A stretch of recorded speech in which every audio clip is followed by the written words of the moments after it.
ጠቅላይ ሚኒስትር ዶክተር አብይ አህመድ ነዳጅን በቁጠባና ለመሰረታዊ ነገሮች ቅድሚያ በመስጠት መጠቀም ይኖርብናል አሉ። ጠቅላይ ሚኒስትሩ በማህበራዊ ትስስር ገጻቸው ባሰፈሩት መልእክት እንዳሉት በመካከለኛው ምስራቅ በተፈጠረው ቀውስ ምክንያት ነዳጅ ገዝተው የሚጠቀሙ ሀገሮች እንደ ልብ ለማግኘት ተቸግረዋል። በመሆኑም ችግሩ ተፈቶ መደበኛው የነዳጅ አቅርቦት ስርዓት እስኪመለስ ድረስ ነዳጅን በቁጠባና ለመሰረታዊ ነገሮች ቅድሚያ በመስጠት መጠቀም እንደሚገባ አሳስበዋል። የነዳጅ አከፋፋዮች፣ ማደያዎችና ተጠቃሚዎች ነዳጅን በቁጠባ ለመሰረታዊ ነገሮች ቅድሚያ በመስጠት ሁሉም በኃላፊነት ስሜት ሊጠቀም ይገባልም ነው ያሉት።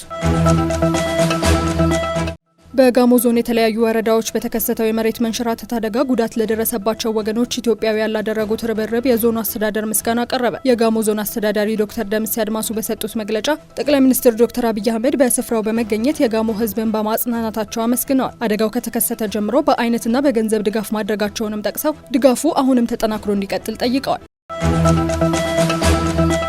በጎንደር ከተማ የዲጂታል የአድራሻ ስርዓት ትግበራ መጀመሩን የከተማ አስተዳደሩ ስማርት ሲቲ ማስተባበሪያ ጽህፈት ቤት አስታወቀ። ጽህፈት ቤቱ እንዳለው በቴክኖሎጂው የትግበራ ሂደት በከተማው ለሚገኙ 1500 የመኖሪያና የንግድ ተቋማት ዲጂታል የቤት ቁጥር መሰጠት ተጀምሯል። የዲጂታል አድራሻ ስርዓቱ ነዋሪዎች የቤት መለያ ቁጥራቸውን ብቻ በማሳወቅ የአምቡላንስ፣ የእሳት አደጋ ጥሪዎችን ጨምሮ የውሃ፣ የቴሌና የመብራት የጥገና አገልግሎቶችን በቤታቸው ሆኖ የሚያገኙበት የዲጂታል አሰራር ስርዓት መሆኑንም ተናግረዋል።